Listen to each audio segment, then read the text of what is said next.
What's up, everybody? Welcome to CanesInSight Podcast, Baseball Edition. We're here with Sebastian Font, powered by Anijar and Levine Accident Attorneys. Nice little weekend. 4 wins, nice bounce back from that close FAU loss. Big week coming up. Obviously, got another midweek opportunity to get over that hump. And then the big one, Florida at Gainesville this weekend. We'll talk about all of it, but first, a word from some of the best friends that Canes baseball has. Sala, Astorita & Cox is a boutique law firm focusing on securities regulatory matters, broker-dealer and investment advisor regulation, white-collar criminal defense, complex commercial litigation, and securities arbitration and litigation. The firm aggressively represents clients throughout the nation. Our lawyers have over 100 years of collective experience handling securities and white-collar criminal matters, including investigations, regulatory proceedings, and enforcement actions in federal, state, and administrative courts. We have also handled investigations conducted by congressional subcommittees. The firm's partners draw from past experience working at the Securities and Exchange Commission, the Department of Justice, a national brokerage house, and on Wall Street. Their in-depth experience includes representing clients with matters involving securities regulation, white-collar criminal defense, and securities arbitration and litigation. Contact us now at 561-989-9080 or visit us online at salalaw.com. All right, Sebastian, not a bad weekend at the light. The weather was there. The performance was there, pitching, hitting. Aside from that light tower going out and the glass just crashing down on everybody, which didn't even hit anybody. And that could have killed somebody, didn't. So pretty much everything went right for the Canes this weekend. Yeah, I mean, you mentioned that light pole. I think that's the first time I've ever seen that. Not even just at a Canes game. That was kind of ridiculous. But we had that tough loss against FAU. I mean, granted, a very bad loss. Bats were quiet. A lot of things we could have done better. But I mean, can't ask for more than a bounce back 4-game sweep. And look, we're not going to know where this team is until conference play. So you don't want to get to too many, rash conclusions or anything like that. But I think one thing we did see was the quality of stuff and control from the 3 starters. Obviously, it's going to be a harder battle in terms of the line that they face, but what's coming over the plate is going to be the same, right? So I think that's the easiest thing to evaluate is the starting pitching and the bullpen, just the overall quality of the pitching. But starting with those 3 starters, let's start with Nick Robert. He's somebody who, talking to people kind of in the professional side of things, they said that he's a lot better than he was last year, according to their numbers. You saw the velocity jump, mid-90s. He was low 90s last year. Pitch mix a little bit more diverse. Seems like he's made the jump into a real weekend dude. Yeah, I mean, I think you've seen it with all of them, whether it's coming from that reliever profile to being a starter. They all gave you over 5 innings this weekend, right? And that's something that sets the tone, right? And even when they may have gotten a bit wild, you might think that things might have gotten out of hand. They just got back into it and controlled the game. Griffin Hughes' first inning gave up a absolute bomb to left field, but right after that, no hits for the rest of the game. Absolutely dominant. Those hitters faced no chance. Yeah, the swing and miss was crazy. I was about to get to Hughes, ACC Pitcher of the Week last week. Another great start this week, aside from that 1 homer, which he was able to bounce back from. And then Brian Walters, completely dominant on Sunday. I was right there behind the plate for that one, and he was just unreal. I mean, he was unhittable. So you look at the numbers. Again, competition is light. We're going to see the real thing this weekend, but just through a couple games. 0.82 ERA for Brian Walters, 0.9 ERA for Nick Robert, 1.5 ERA for Griffin Hughes. All 3 of them are 2-0. All 3 of them over 10 innings, 11 for Brian Walters, 10 for Nick Robert, 12 for Griffin Hughes. Hey, man, you look at the walk to strikeout ratio. 3 walks for Brian Walters, 19 strikeouts. 2 walks for Nick Robert, 12 strikeouts. And then Griffin Hughes, 3 walks, 20 strikeouts. I mean, the swing and miss is there. It's just been outstanding to watch these guys work. The velocity, pretty much mid-90s for all of them. I got, look, you look at the rotation last year, 3 fourth-round picks. Gage Deal, just an incredible college performer on top of being a 4th-round pick. You'd expect a drop-off. We knew the bullpen was being better, but we thought there might be a drop-on with the starters. I'm not ready to say there won't be because, again, we'll see this weekend. We'll see as you get to ACC play. But just from a stuff standpoint, I'm not sure these guys aren't right on par with what we saw last year. Yeah, I mean, and when you look at it from a stuff standpoint, they are definitely up there. And it's interesting because each of them profile a bit differently, right? Whether it's the sinker or essentially the rising fastball of Hughes compared to Walters, where it's very arm side run, they all profile a bit differently. And that's why I think they're so effective as a weekend rotation, because each day these hitters are facing something just a bit different, but each with their own stuff that makes it super challenging for these hitters to cope with. Yep. And then the bullpen, a lot of different looks there. Again, you can go through the numbers. There's a bunch of guys with clean zeros on there, but just you really saw what everybody could do. Certainly, I mean, I don't know if you're any closer to shortening that rotation because there's a lot of guys that you want to see more of. I think that cutting down process will take place, and we'll see at least against UF, who's trusted the most right now. But I think this is still somewhat of an open process. Carson Fisher leading the way with 4 appearances. I thought he looked really good. 7 strikeouts, 1 walk, no runs allowed. Got it out of a huge jam against FAU. If Miami won that game, that would have been the most important at bat. Fisher getting out of a bases loaded jam. But, he's low 90s, big guy, good control, pitched a lot of games at Davenport. And I thought his movement was there. Not blowing you away, but just rock solid. Yeah, and I think with Fisher, the most important thing is that he can be used in that long relief role, whether you bring him in early in a game, big situation, your pitcher doesn't have it. He can give you multiple innings. And I think that's when we keep talking about the weekend rotation, these 3 guys that we have, the biggest change from last year is essentially that 4th man in the rotation, right? Whether it's Giroux or Evans that gets that midweek game. And even if you don't want them or you don't want to use them, you have the depth in the bullpen to be able to throw a bullpen game, have a guy like Fisher give you 3 innings here and there, and it's such a step up from last year's midweek. Will Smith, more of a true reliever than Fisher, who was a converted starter.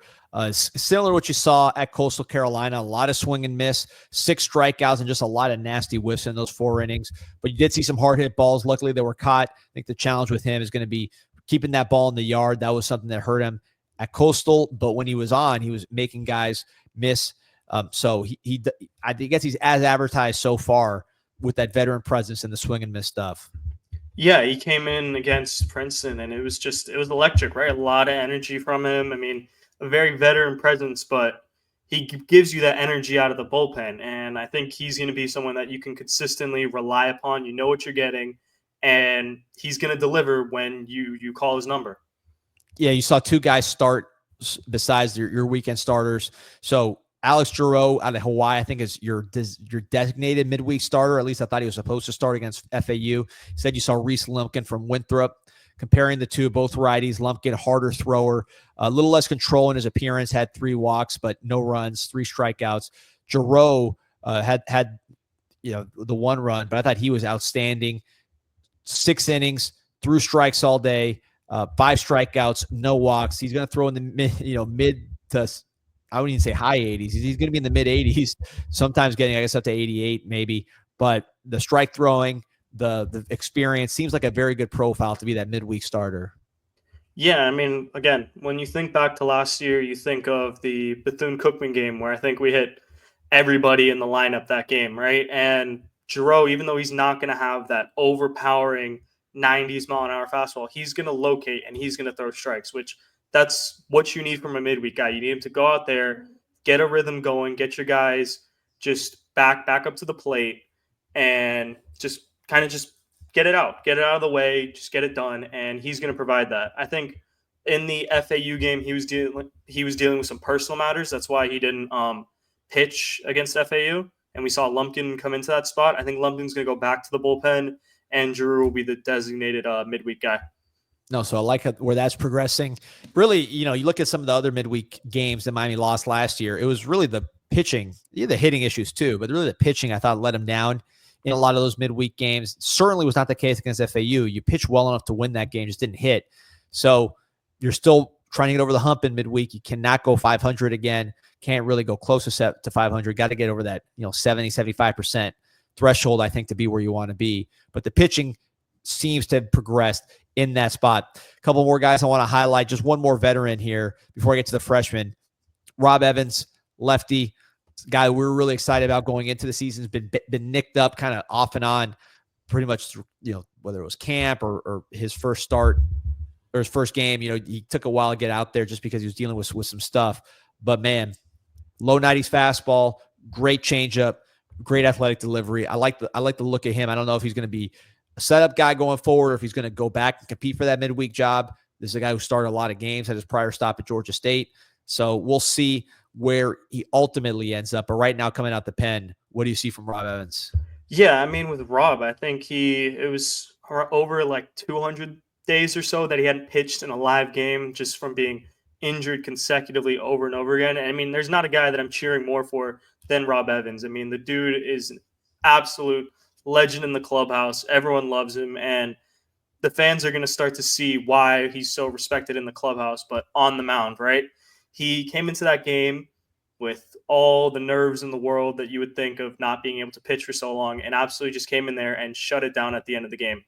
Right, 1, 2, 3, got it done, and he's going to keep ramping up. That's the good thing about Rob, is that this is him just getting back. Right, there's still more to see out of him.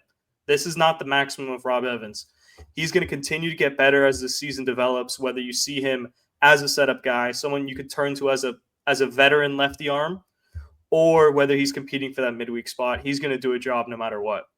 Yeah, you like to see the swing and miss with him. There again, another guy who had a lot of whiffs. Only one inning for him, but he had many whiffs, 2 strikeouts, no walks, 1 hit. Will Smith, I mentioned earlier, is another guy with a lot of swing and miss. You like to see that out the pen. I don't think that element was there for Miami last season. So some freshmen I want to highlight, because to me, the freshman arms are very impressive to me, much better than last year from what I can see. Obviously, had Nick Robert, who was a stud, but other than that, I thought the freshman arms last year were well behind what we've seen this year. So just going through the names, Lázaro Collera, they call him Lachi. His velocity seemed to get closer to what we saw when he was a highly touted prospect down here in South Florida in that 94, 95 range. 3.1 innings for him, so he's gotten work. 3 hits, but 5 strikeouts, 2 walks, a lot of downhill. You said it. He's a downhill thrower, a lot of strikes. I like the progression you see from him. Obviously, physically, he's got everything you look for.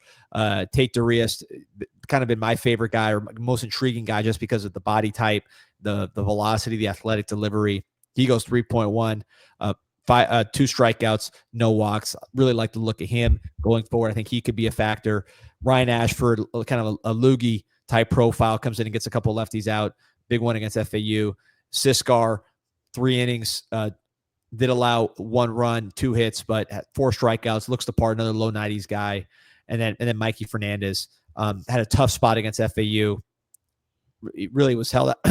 He was in a sink or swim position, didn't do as well, but he came right back out and kept throwing strikes and attacking guys. I think he's going to be long-term a really, really, really good player, especially if he can keep the walks down, because he does have some life in that left arm. Yeah, he definitely has the stuff. And I think starting with him, right, you saw the trust that JD had where he put him into that FAU game and gave him the longest leash, right?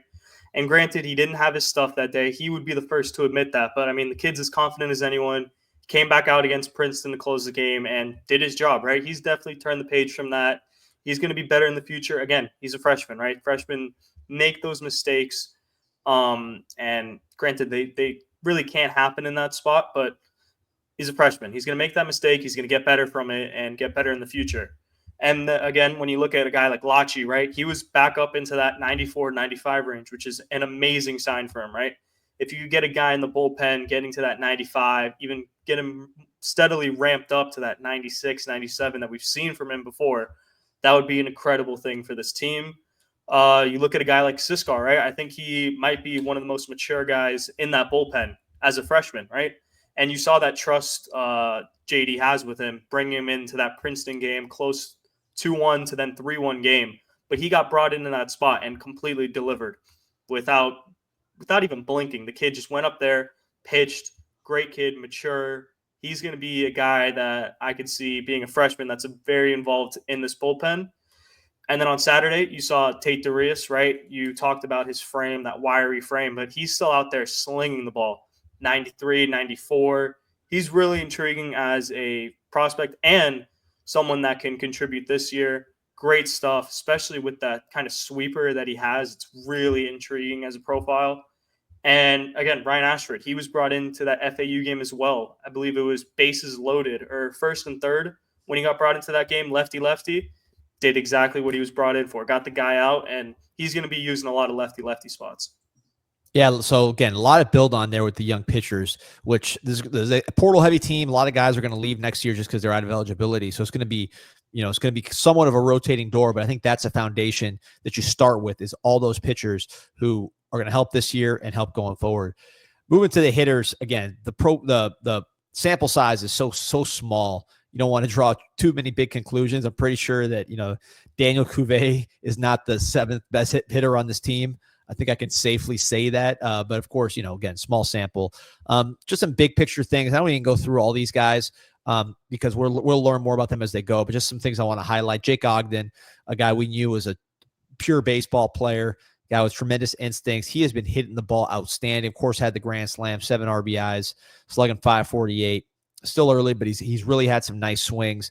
And to me, what jumped out was that defensive play that he made on Sunday. Standing right there with a couple major league type guys.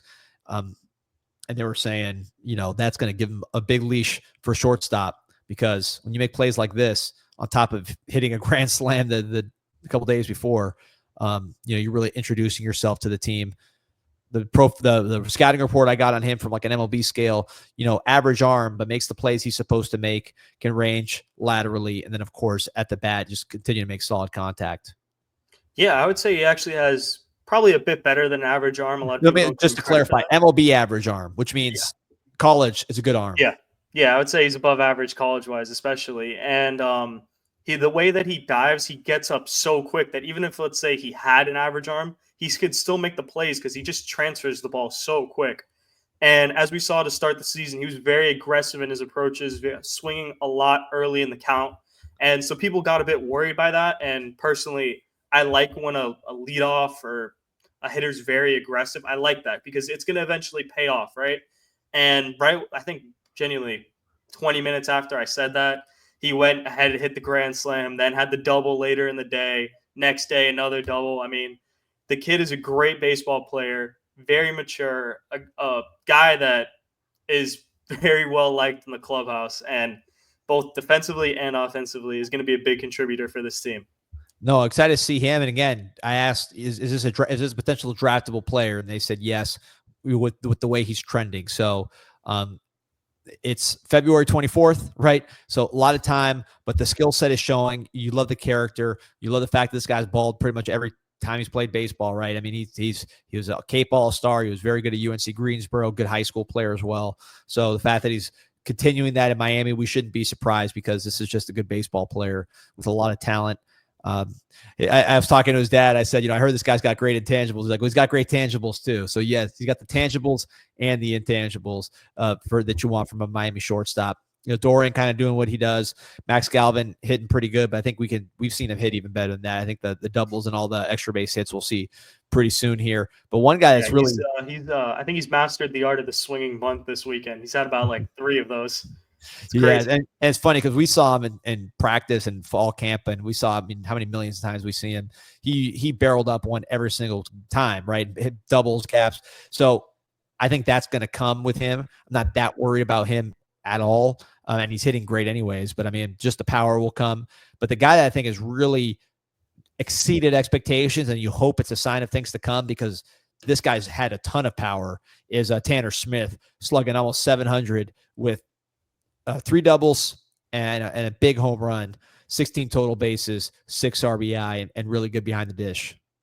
Yeah, I mean, when Tanner Smith came here, when we previewed him before the season, everyone didn't really acknowledge his hitting, right? Because as a catcher, he was so good defensively that you didn't really need to look at his hitting, right? He could be batting under 200 for all it mattered with how much confidence he brings to pitching staff, but he's completely exceeded anyone's expectations for how he's hit. He's probably been the best hitter so far, objectively, and just the eye test, right? He's consistently peppered that left field wall and finally got it over this weekend. And hopefully it's a sign of things to come with him. Yeah, and really helping the pitchers do what they do. You look at the starters and how great they were. I think that jumps out. Another guy I think's been a pleasant, I don't say surprise, but you hope he continues to hit the way he's been hitting, is Bobby Marsh, someone who hit at Penn State, lefty bat, designated hitter. So of course you hope he keeps hitting. Four doubles, and then the big home run, the grand slam, on Sunday. Bobby Barrels, right? That's his name, and he's lived up to it so far. Yeah, he's been consistently really driving the ball to all parts of the field. I mean, we see it here with this opposite field home run. I mean, he might not get all of it, but he gets enough to get it into that wind at Marklight Field to get it over for a grand slam, right? And he's a guy that another veteran that is, you could see that approach at the plate, right? He's very patient. He gets his pitch, and once he gets it, he drives it, right? And that's something that we hope to see continue for the rest of the year. Yeah, no, excited to see his continued development. You mentioned it was something we saw, because I believe he had a couple hits off lefties as well. That he's not really a big splits guy. He's going to hit lefties the same way he hits righties. Yeah, I believe he was over 300 against both at Penn State. So hopefully that continues here. An interesting one here is to me Mikey Torres. So he's not hitting great. 143. I thought he's had some nice swings. Some at bats didn't go his way. He's had a ton of at bats, 21. So he's been an everyday player. But he did have the double, and he's walked a ton. 8 walks to lead the team, which is going to be very, very helpful for a player with his profile as a true freshman. 379 on base percentage. Obviously, a huge test coming up here this weekend where guys are going to be throwing 98 at him. But when he's gotten on the base pass, his base running is awesome. We saw him score from second on that fly ball. He, to me, seems like a key guy to watch going forward and see where he goes, because we know his defense is elite. Where is he going to go at the plate? Is he going to continue to get on base and develop as a hitter? I'd have him keep swinging, man. I cringe when he bunts sometimes, just because you see a nice swing, there's more there. Yeah, we've seen he might not have the prettiest average right now, especially for a leadoff, but I mean, on base wise, you can't really ask for more out of your leadoff. And I think that's a really good sign that he's drawing those walks, he's seeing pitches, and you can see that as every at bat goes, right? We saw that, I believe, at the end of the Princeton game. He had a really nice swing, got one to deep center field. And as he gets that confidence, you'll see that hitting start to pick up. But as of now, gets on base, becomes a problem on the bases. I believe one of the announcers on ESPN mentioned that it's a really great thing for him to get on, because Cuvée in the 2-hole, he's going to see a lot more fastballs. They don't want to throw an off speed, let him get to second. And we saw it this weekend. Cuvée in the 2-hole got a lot more fastballs and started to drive it a bit. Yeah, so it's the lineup's been working. Again, it's early, so we'll see. But so far, so good with a lot of that. I want to ask you just a kind of a deep question, but I think an important one as far as the lineup, which is, we saw in camp a lot of different folks behind Tanner Smith as that backup catcher. Catcher's getting time. Nolan Johnson was injured. He ended up starting the doubleheader, which I thought was a surprise, not because he's not a great player, but because true freshman had missed a lot of time in camp. We saw Evan Taveras get some time behind the dish, hit a double. Not the average doesn't jump out at you, 167, but man, when he hits it, he crushes it. I could see him really doing damage with the bat. Ethan Puig, more of a third baseman. He's someone who got a lot of time as a backup catcher during camp and in fall. So how do you see this backup? I'm not asking you to project necessarily, but just from what you've seen so far and just kind of your understanding, if Tanner Smith, God forbid, has to miss any time, and he's probably one of the people you really do not want to lose, who would you say is the next catcher up to start the game? I think that while Puig was in the mix during the fall, I think he's moved back more into that infield role. We've seen that when we get really ahead, he goes into the infield. And for long term, I do think that's better for him. He is an infielder. So it would be between Nolan Johnson and Evan Taveras. And I think that, not to take the easy way out, but they probably would just be splitting time there. God forbid Tanner Smith does get hurt. Probably leaning more towards Nolan getting the time, as we saw in the Princeton game. He got the full-on start, right? Because not only is he there defensively, he was even swinging the bat well, got a couple RBIs for himself. And Evan's a bit more offensive. He could see him growing more into that DH role. and kind of just letting him get some starts here and there, get the development that he needs. Yeah, so look, very productive weekend, no injuries, headed to Florida Gulf Coast. Obviously a key game, trying to get over that midweek hump going into Florida. You do not want to drop that game before this Florida series. But, I mean, you talk to these guys. What do you say the mentality of the team is after a disappointing loss and then a great weekend? Yeah, none of them were happy about that FAU game at all, right? They were all really frustrated at themselves. I mean, the fans were up in arms. I'd say the players were more frustrated at themselves than anything, right? And I think you saw that in the Princeton weekend. They took their frustrations out on poor Princeton, right?